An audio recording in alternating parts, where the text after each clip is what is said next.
The Adventures of Tom Sawyer by Mark Twain. Chapter 21. Eloquence and the Master's Gilded Dome. Vacation was approaching. The schoolmaster, always severe, grew severer and more exacting than ever, for he wanted the school to make a good showing on examination day. His rod and his ferule were seldom idle now, at least among the smaller pupils. Only the biggest boys and young ladies of 18 and 20 escaped lashing. Mr. Dobbin's lashings were very vigorous ones, too, for although he carried under his wig a perfectly bald and shiny head, he had only reached middle age, and there was no sign of feebleness in his muscle. As the great day approached, all the tyranny that was in him came to the surface. He seemed to take a vindictive pleasure in punishing the least shortcomings. The consequence was that the smaller boys spent their days in terror and suffering, and their nights in plotting revenge. They threw away no opportunity to do the master a mischief, but he kept ahead all the time. The retribution that followed every vengeful success was so sweeping and majestic that the boys always retired from the field badly worsted. At last they conspired together and hit upon a plan that promised a dazzling victory. They swore in the sign-painter's boy, told him the scheme, and asked his help. He had his own reason for being delighted, for the master boarded in his father's family, and had given the boy ample cause to hate him. The master's wife would go on a visit to the country in a few days, and there would be nothing to interfere with the plan. The master always prepared himself for great occasions by getting pretty well fuddled, and the sign-painter's boy said that when the dominie had reached the proper condition on examination evening, he would manage the thing while he napped in his chair. Then he would have him awakened at the right time and hurried away to school. In the fullness of time the interesting occasion arrived. At 8 in the evening the schoolhouse was brilliantly lighted and adorned with wreaths and festoons of foliage and flowers. The master sat throned in his great chair upon a raised platform with his blackboard behind him. He was looking tolerably mellow. 3 rows of benches on each side and 6 rows in front of him were occupied by the dignitaries of the town and by the parents of the pupils. To his left, back of the rows of citizens, was a spacious temporary platform upon which were seated the scholars who were to take part in the exercises of the evening. Rows of small boys, washed and dressed to an intolerable state of discomfort, rows of gawky big boys, snowbanks of girls and young ladies clad in lawn and muslin and conspicuously conscious of their bare arms, their grandmother's ancient trinkets, their bits of pink and blue ribbon, and the flowers in their hair. All the rest of the house was filled with non-participating scholars. The exercises began. A very little boy stood up and sheepishly recited, "You'd scarce expect one of my age to speak in public on the stage," etc., accompanying himself with the painfully exact and spasmodic gestures which a machine might have used, supposing the machine to be a trifle out of order. But he got through safely, though cruelly scared, and got a fine round of applause when he made his manufactured bow and retired.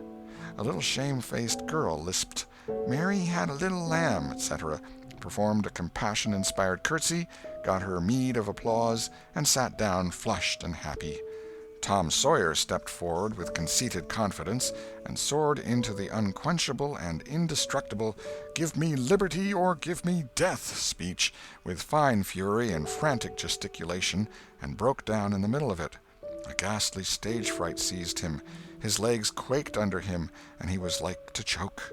True, he had the manifest sympathy of the house, but he had the house's silence, too, which was even worse than its sympathy. The master frowned, and this completed the disaster.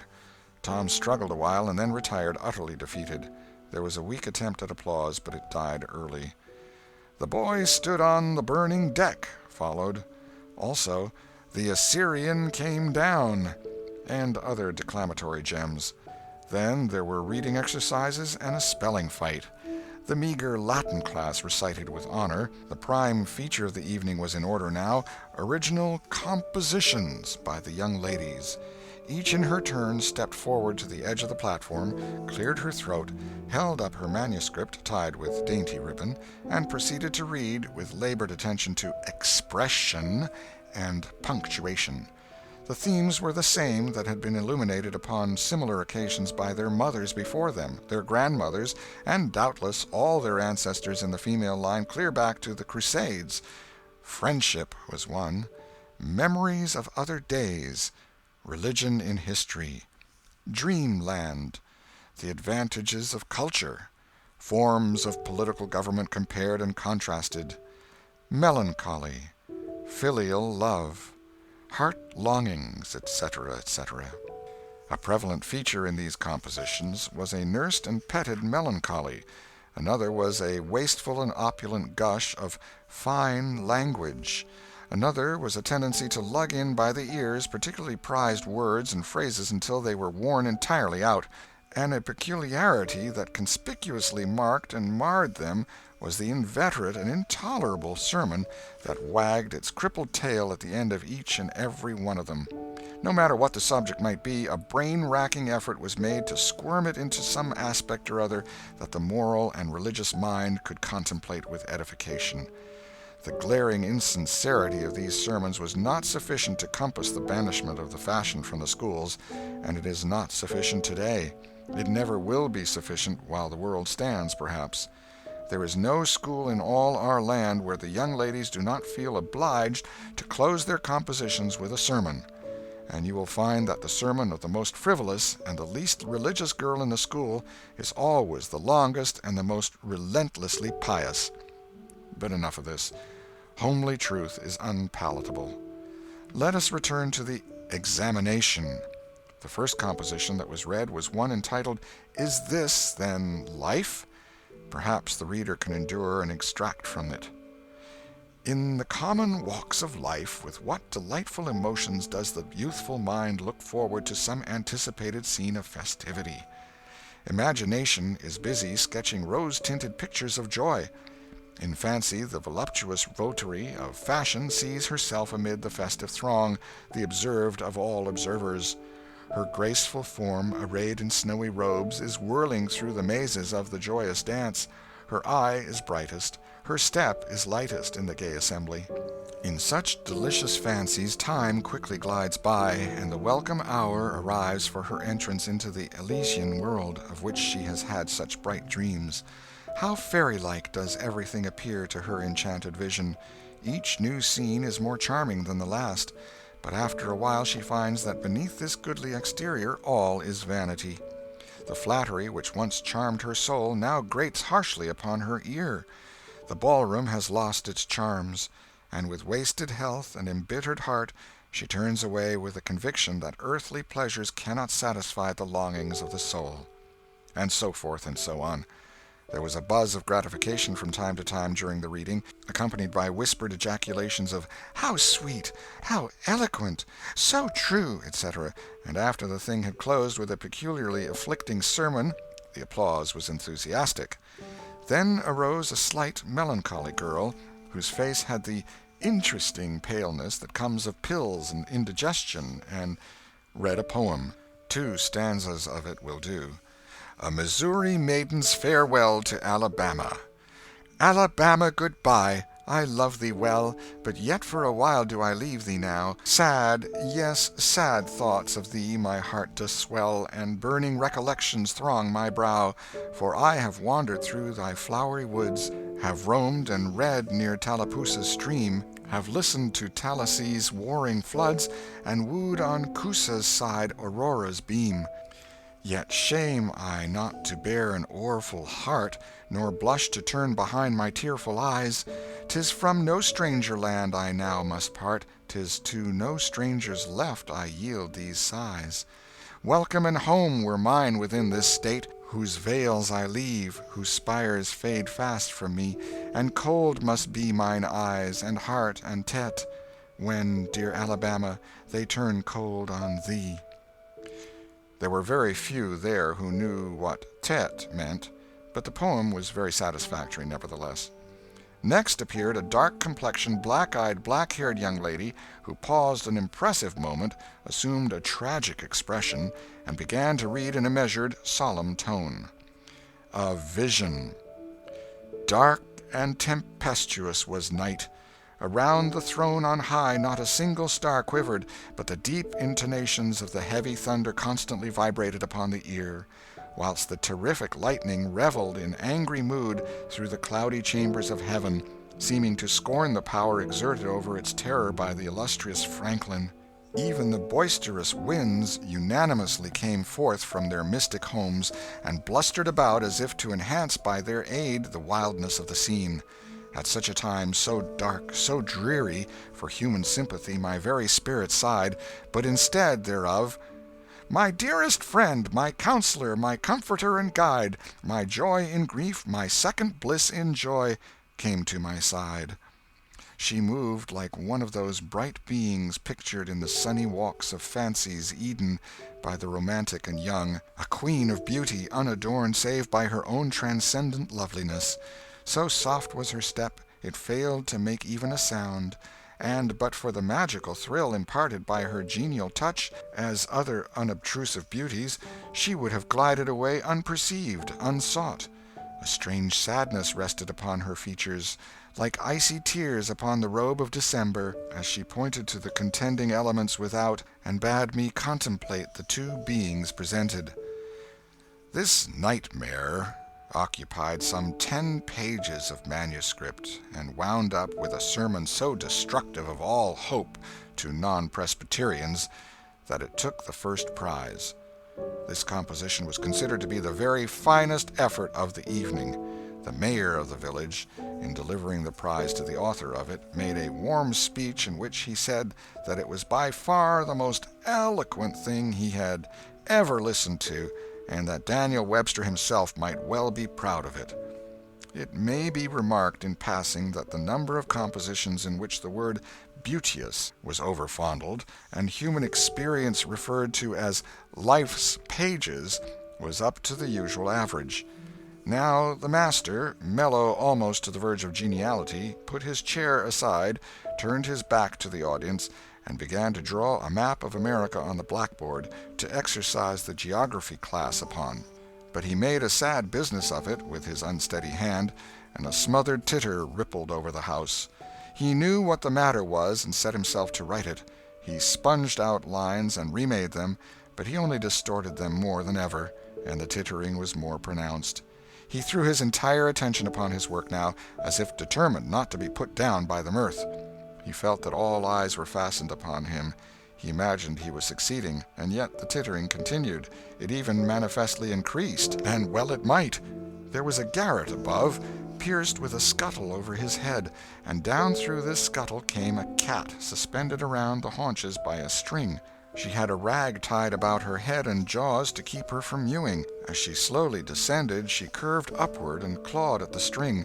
She swung downward and clawed at the intangible air.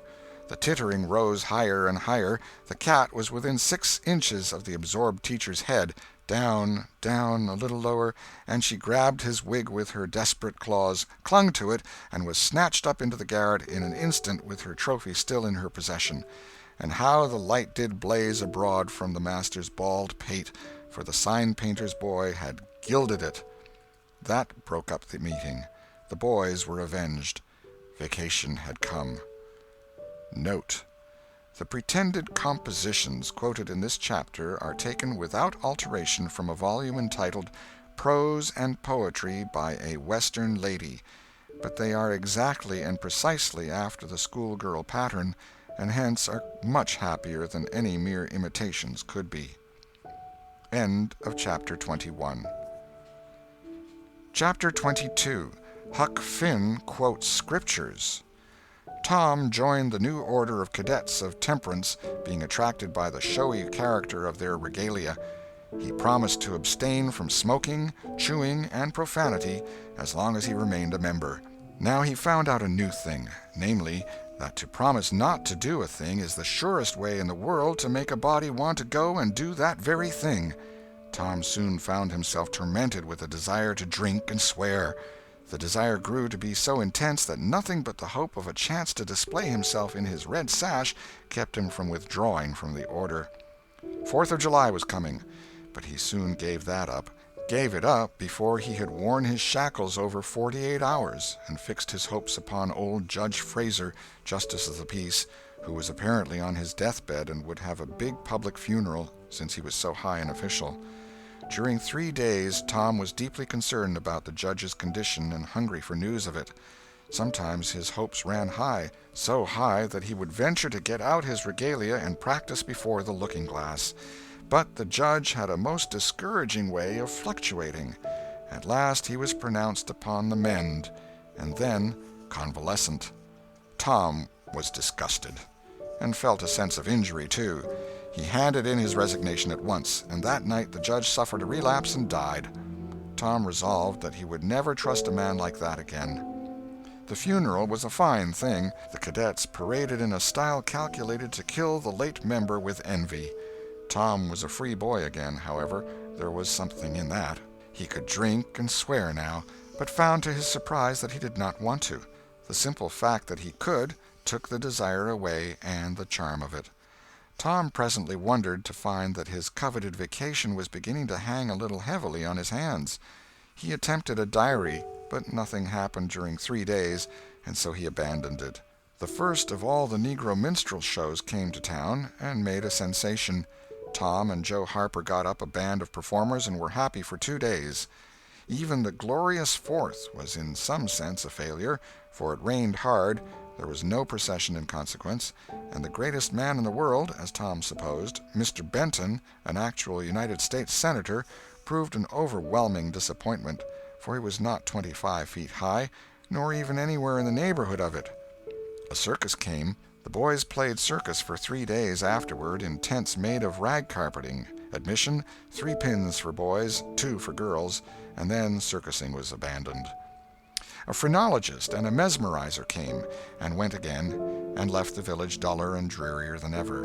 There were some boys' and girls' parties, but they were so few and so delightful that they only made the aching voids between ache the harder. Becky Thatcher was gone to her Constantinople home to stay with her parents during vacation, so there was no bright side to life anywhere. The dreadful secret of the murder was a chronic misery. It was a very cancer for permanency and pain. Then came the measles. During 2 long weeks Tom lay a prisoner, dead to the world and its happenings. He was very ill. He was interested in nothing. When he got upon his feet at last and moved feebly downtown, a melancholy change had come over everything and every creature. There had been a revival, and everybody had got religion, not only the adults but even the boys and girls. Tom went about hoping against hope for the sight of one blessed sinful face, but disappointment crossed him everywhere. He found Joe Harper studying a Testament, and turned sadly away from the depressing spectacle. He sought Ben Rogers, and found him visiting the poor with a basket of tracts. He hunted up Jim Hollis, who called his attention to the precious blessing of his late measles as a warning.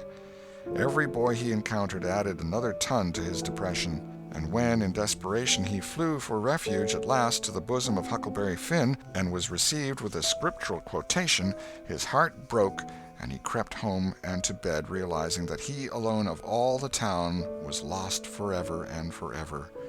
And that night there came on a terrific storm, with driving rain, awful claps of thunder, and blinding sheets of lightning. He covered his head with his bedclothes and waited in a horror of suspense for his doom, for he had not the shadow of a doubt that all this hubbub was about him. He believed he had taxed the forbearance of the powers above to the extremity of endurance, and that this was the result. It might have seemed to him a waste of pomp and ammunition to kill a bug with a battery of artillery, but there seemed nothing incongruous about the getting up such an expensive thunderstorm as this to knock the turf from under an insect like himself.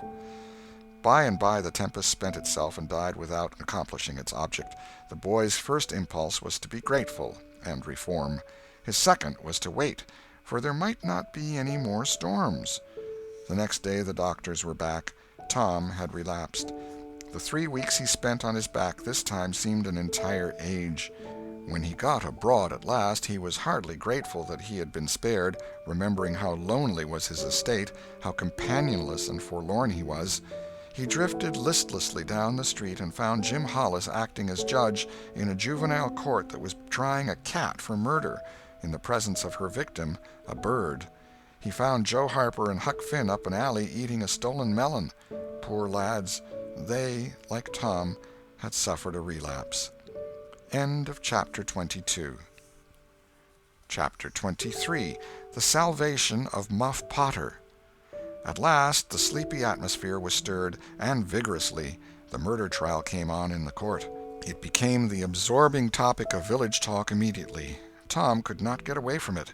Every reference to the murder sent a shudder to his heart, for his troubled conscience and fears almost persuaded him that these remarks were put forth in his hearing as feelers. He did not see how he could be suspected of knowing anything about the murder, but still he could not be comfortable in the midst of this gossip.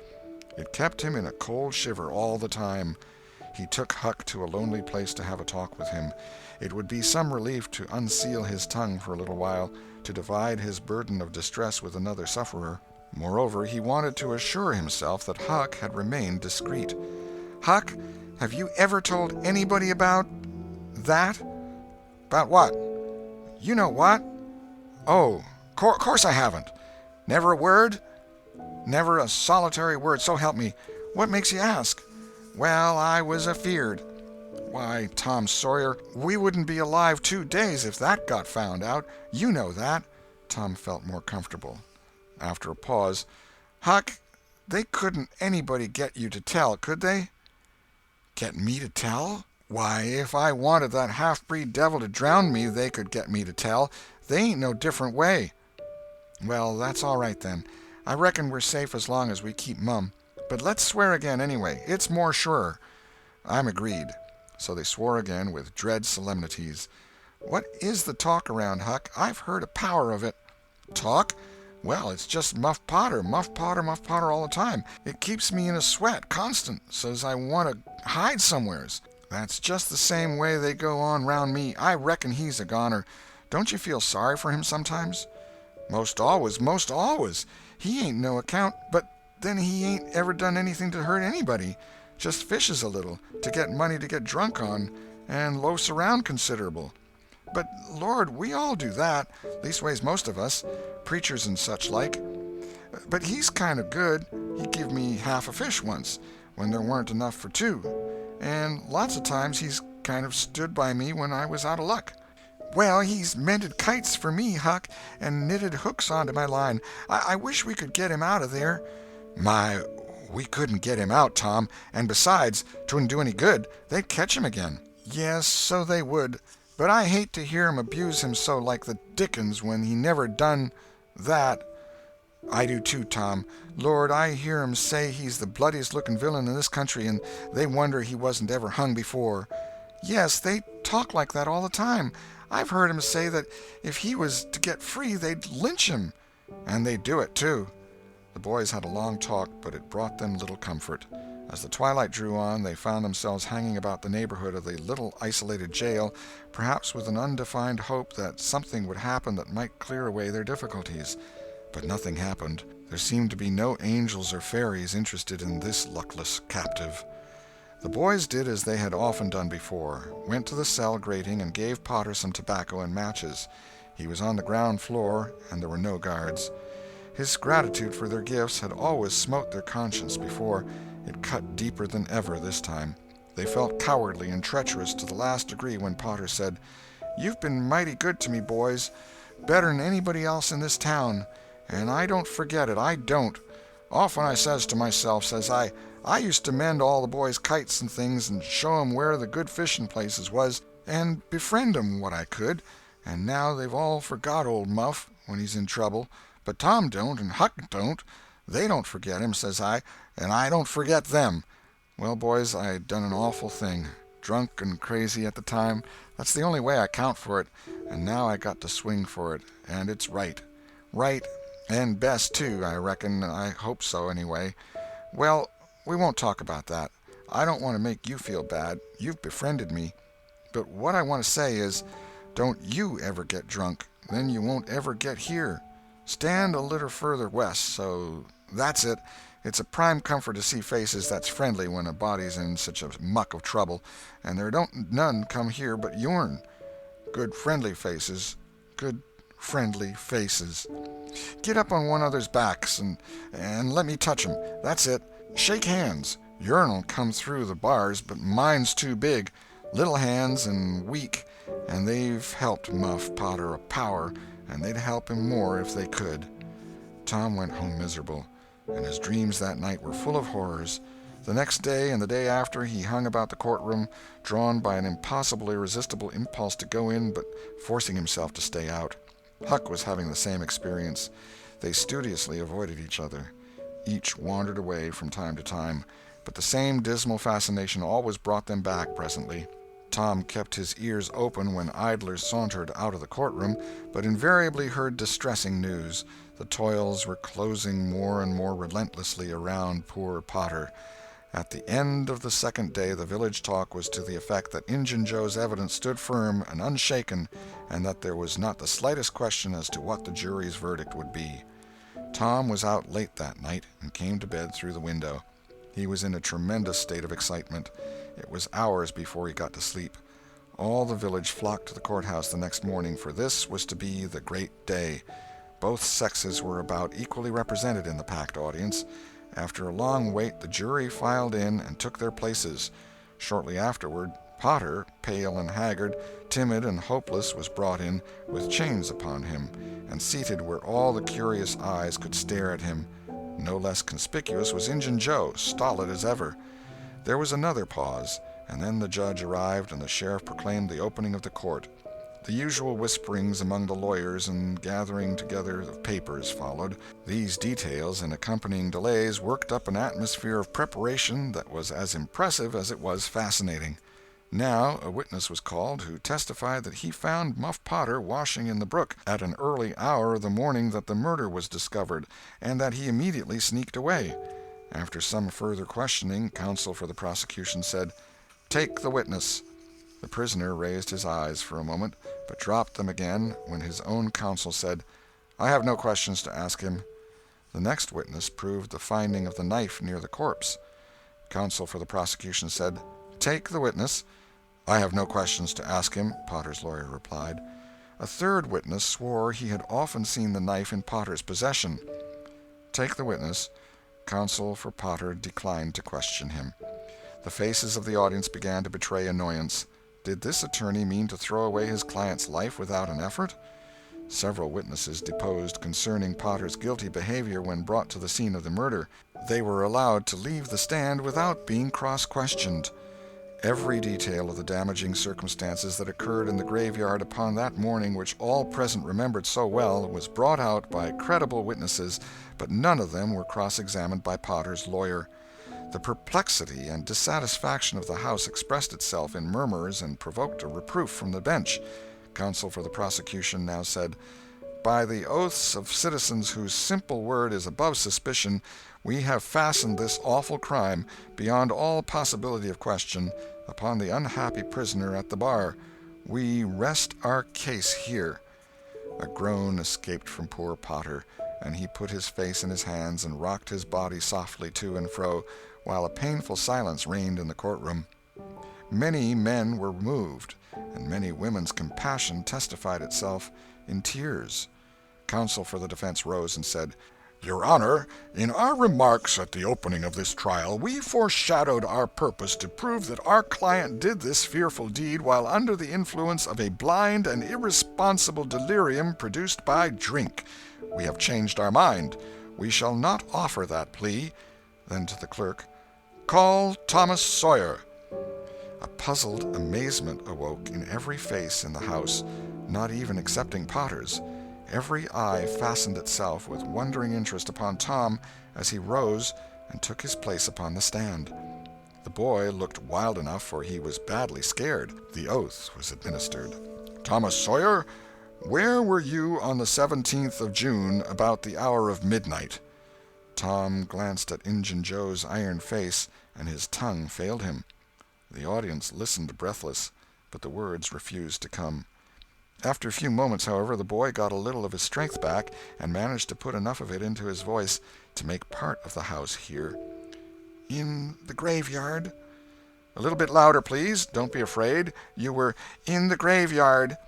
A contemptuous smile flitted across Injun Joe's face.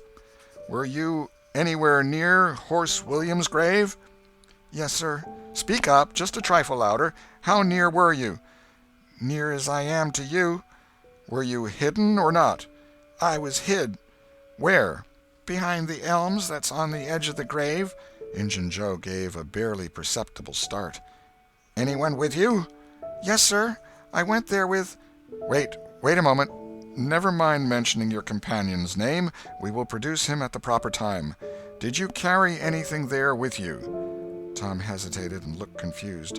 "Speak out, my boy. Don't be diffident. The truth is always respectable. What did you take there?"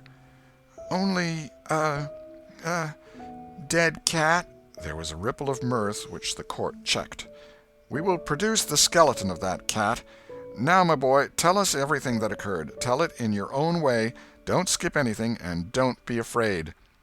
Tom began, hesitatingly at first, but as he warmed to his subject his words flowed more and more easily. In a little while every sound ceased but his own voice. Every eye fixed itself upon him. With parted lips and bated breath the audience hung upon his words, taking no note of time, wrapped in the ghastly fascination of the tale. The strain upon pent emotion reached its climax when the boy said, "And as the doctor fetched the board around and Muff Potter fell, Injun Joe jumped with a knife and—" Crash! Quick as lightning the half-breed sprang for a window, tore his way through all opposers, and was gone. End of chapter 23.